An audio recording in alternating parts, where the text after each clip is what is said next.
Good morning, all of you. Today we will start new chapter, periodic classification of elements. In this chapter, we will studying about classification of elements. बच्चों आपने 9th class में पढ़ा था, कौन सा chapter था? आपने पढ़ा था क्लासिफिकेशन के बारे में कि एनिमल्स का क्यों क्लासिफाइड किया जाता है. तो एनिमल्स को जो हमने क्लासिफाइड किया था इसलिए किया था ताकि हम इजीली उनको स्टडी कर सकें. तो जितने भी एनिमल्स हैं, प्लांट हैं, उनको भी क्लासिफिकेशन दिया गया है. क्यों? ताकि हम उनकी स्टडी इजीली कर सकें, क्योंकि बहुत सारे नोन एनिमल्स ऐसे ही बहुत सारे नोन जब एलिमेंट्स हो गए तो फिर ये जरूरी हो गया कि उसको सिस्टमैटिक हम एक स्टडी करने के लिए उनको क्या कर दें, क्लासिफाइड कर दें. और उनके क्लासिफिकेशन के लिए बहुत सारे लोगों ने कोशिश की, अटेम्प्ट किए, वो सभी हम इस चैप्टर में पढ़ेंगे. तो सबसे पहले हमें ये पता होना चाहिए कि हम क्लासिफिकेशन कर क्यों रहे हैं, क्योंकि टोटल 118 एलिमेंट हैं और इन सबको क्लासिफिकेशन हमने इसलिए किया है ताकि हम इजीली इनको स्टडी कर सकें और हमें पता चल सके कि अगर हमने एक ग्रुप की स्टडी कर ली तो उस ग्रुप की जो भी प्रॉपर्टीज हैं, अगर ऊपर एक एलिमेंट की जो प्रॉपर्टीज हैं वो सारे ही एलिमेंट की प्रॉपर्टी होंगी. तो इससे हम क्या है, इजीली उनको स्टडी कर सकते हैं. तो इसके लिए सबसे पहले डोवर्नियर ने 1817 में एक लॉ दिया. उन्होंने सबसे पहले इसके ऊपर कोशिश की और एक लॉ दिया कि अगर एलिमेंट को हम अरेंज कर दें कितने, increasing order of their atomic mass के इंक्रीजिंग ऑर्डर में अगर हम एलिमेंट को अरेंज करते हैं तब क्या होगा कि 3 element having similar chemical properties. उन्होंने 3 ट्रेड बनाए. ट्रेड का मतलब उन्होंने क्या करा, उन्होंने 3 एलिमेंट्स के ग्रुप्स बनाए.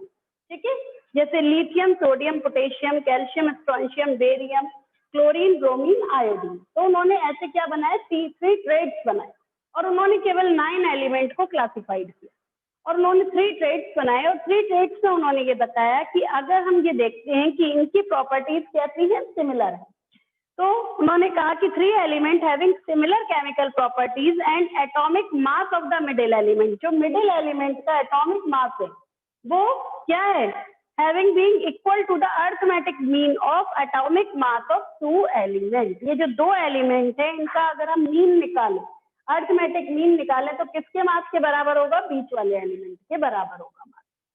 तो ये किसने दिया है, डोवर्नियर ने दिया है. पहले डेफिनेशन को अंडरस्टैंड करेंगे. डेफिनेशन क्या कह रही है, डेफिनेशन में उन्होंने ये बताया है, इन्होंने 1817 में से दिया और कहा कि अगर हम एलिमेंट को अरेंज करते हैं increasing order of their atomic mass तब क्या होगा, उनकी केमिकल प्रॉपर्टीज सिमिलर होती हैं. किसकी, जो उन्होंने 3 ट्रेड्स बनाए. ठीक है, इन ट्रेड्स में केमिकल प्रॉपर्टीज सिमिलर हैं. जैसे लिथियम, सोडियम, पोटेशियम की केमिकल प्रॉपर्टीज सिमिलर है, कैल्शियम, स्ट्रोंशियम, बेरियम की सिमिलर है और क्लोरीन, ब्रोमीन, आयोडीन की भी सिमिलर है. ऐसे उन्होंने 3 ट्रेड्स बनाए, 9 एलिमेंट को क्लासिफाइड किया. अब उन्होंने ये भी बताया कि जो एटॉमिक मास होगा मिडिल एलिमेंट का वो इन दोनों के अरिथमेटिक मीन के बराबर होगा. अब ये कैसे, हमें इसको भी प्रूफ करना पड़ेगा. तो उन्होंने इसे भी प्रूफ किया. हम देख लेते हैं कि अगर हम लिथियम और पोटेशियम के एटॉमिक मास को प्लस करते हैं तो आपने प्लस किया, हमने कहा मास ऑफ सोडियम का मास निकालना है. तो हमने क्या किया कि इन दोनों के मास को प्लस किया, 7 + 39 अपॉन 2. ये मीन निकालने का तरीका है. तो जब आप इन दोनों को प्लस करेंगे तो टोटल आ जाएगा हमारा 46 अपॉन 2. 2 से इसे डिवाइड करेंगे तो आ जाएगा 23. और सोडियम का जो एटॉमिक मास होता है वो 23 ही होता है. ठीक है, तो ये अरिथमेटिक मीन यानी कि जो उन्होंने कहा था थ्योरी वो पूरी तरीके से इस ट्रेड पर फुलफिल है.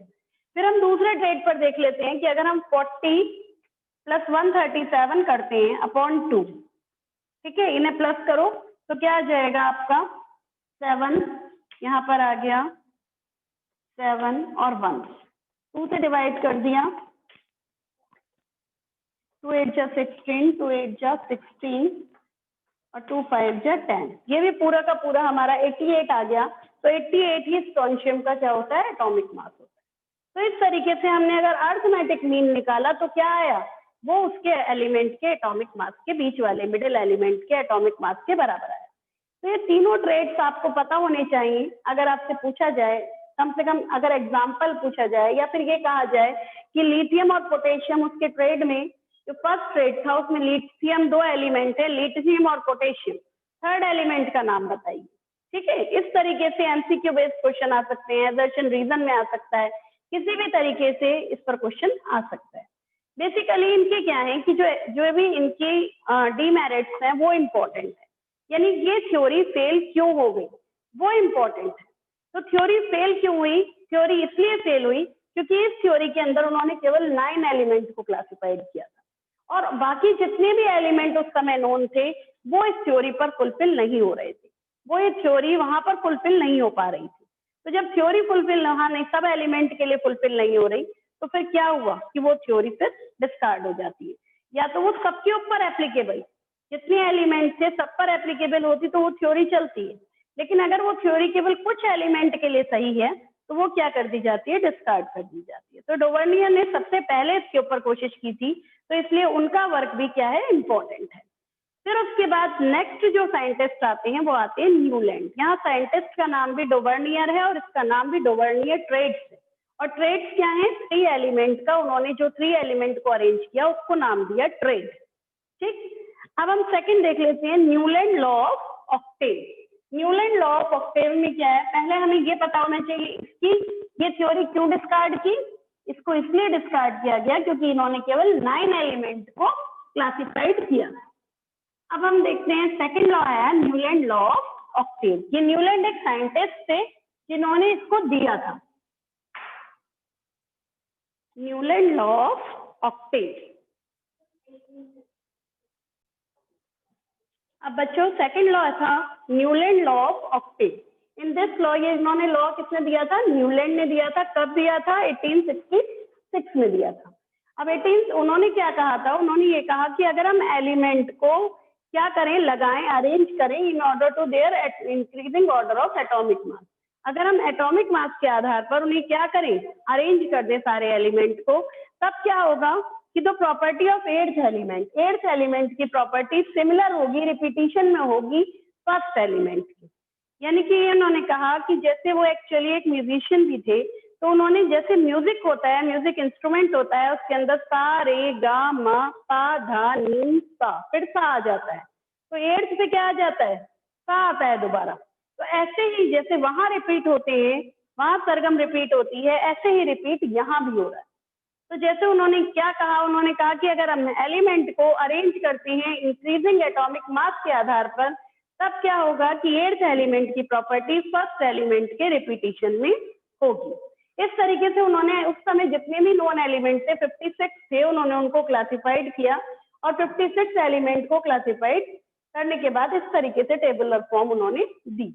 अब यहाँ पर देख लेते हैं हम हाइड्रोजन, लिथियम, एक्चुअली हीलियम नहीं था, इस समय तक जितनी भी इनर्ट गैसेस थी वो डिस्कवर नहीं हुई थी, तो इसलिए उन्होंने यहाँ पर हीलियम नहीं दिया।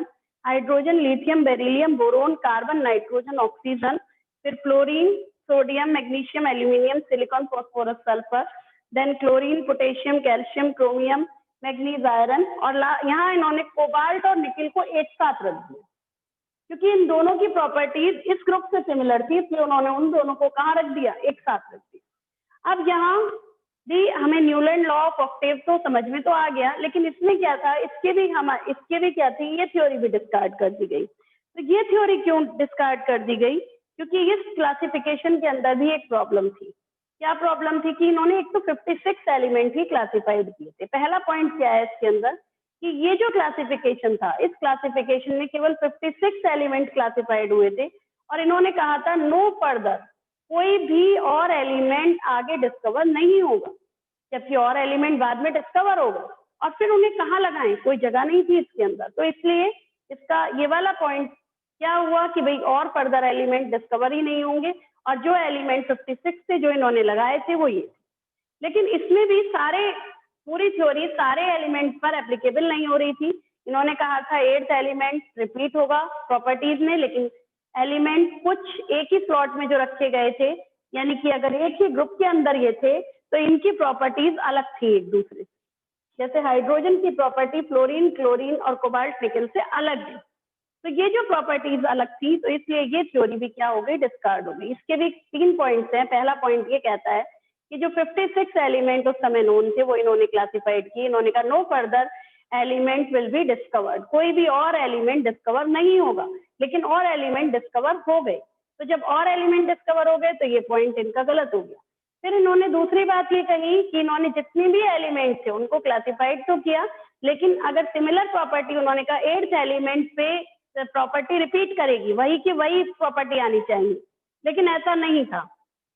इन्होंने कोबाल्ट और निकिल को एक साथ एक ही स्लॉट में रख दिया, जबकि एक स्लॉट में एक ही एलिमेंट रखा जाना था, लेकिन इन्होंने 2 एलिमेंट एक ही स्लॉट के अंदर रखे। तो वो भी उस वजह से भी ये भी इसकी थ्योरी में गलत था। और क्या था, इन्होंने ये कहा कि ये जो आयरन है, आयरन की प्रॉपर्टीज कोबाल्ट और निकिल से मिलती हैं ज्यादा, लेकिन आयरन को इन्होंने इनसे बहुत दूर रखा, इस ग्रुप के अंदर रखा आयरन को। तो ये भी इसकी थ्योरी का क्या था, गलत पॉइंट था।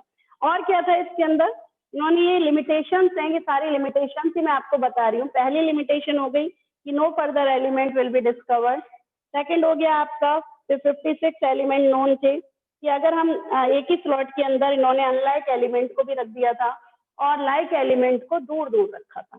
तो ये सारे हो गए। तो डोवर्नियर ट्रेड भी क्या हो गए, वो भी डिस्कार्ड हो गई। फिर न्यूलैंड लॉ ऑफ ऑक्टेव आया, वो भी डिस्कार्ड हो गया। तो ये दोनों ही थ्योरीज, लेकिन बहुत ज्यादा इन्होंने इंपॉर्टेंट रोल प्ले किया क्लासिफिकेशन के लिए, क्योंकि ये बेस होते हैं, जो भी पुराने क्लासिफाइड होते हैं उनके बेसिस से ही आगे के साइंटिस्ट काम करते हैं। तो जो इन्होंने क्लासिफिकेशन दिया उसके आधार पर ही मैंडलीफ ने एक पीरियोडिक टेबल बनाई। पीरियोडिक का मतलब क्या है, पीरियोडिक आपने पढ़ा भी है, पीरियोडिक मोशन।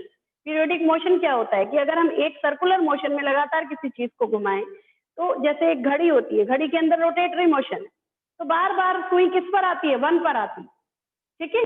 तो जो हमारी वो सुई है वो बार बार घूम के एक ही जगह पर आती है, तो वो क्या कहलाता है, पीरियोडिक। तो पीरियोडिक टेबल का मतलब है रिपीटिशन ऑफ प्रॉपर्टीज, प्रॉपर्टीज का बार बार रिपीटिशन होना, that is known as periodic table.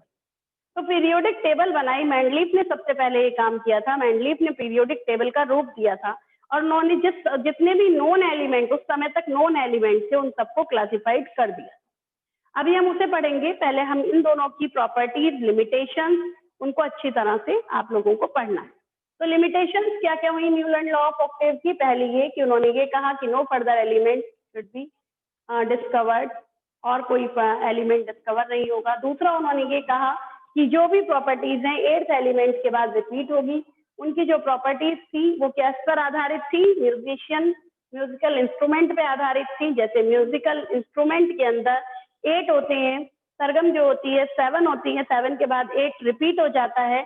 ऐसे ही इन्होंने कहा था कि एलिमेंट की प्रॉपर्टी भी 8th एलिमेंट पे रिपीट होगी, लेकिन इन्होंने हाइड्रोजन को फ्लोरीन, क्लोरीन और इनके साथ रख दिया था, जबकि इसकी प्रॉपर्टीज, हाइड्रोजन की प्रॉपर्टीज इसके सिमिलर नहीं थी। दूसरा इन्होंने क्या किया था, आयरन को कोबाल्ट निकल से दूर रखा था, जबकि प्रॉपर्टी आयरन की कोबाल्ट निकल के सिमिलर थी। इन्होंने कोबाल्ट और निकिल को एक ही स्लॉट में रख दिया था, ठीक है, लेकिन जबकि हम दो एलिमेंट को एक स्लॉट के अंदर नहीं रख सकते। और क्या था कि इनकी जो थ्योरी थी वो केवल लाइटर एलिमेंट के लिए ही फुलफिल होती थी, जितनी भी हैवी एलिमेंट है उनके लिए फुलफिल नहीं थी। केवल कैल्शियम तक इनकी थ्योरी पूरी तरीके से एप्लीकेबल थी। इसके बाद के जो एलिमेंट थे वो इसकी थ्योरी को फुलफिल नहीं करते थे। तो ये सारे के सारी इसकी लिमिटेशन।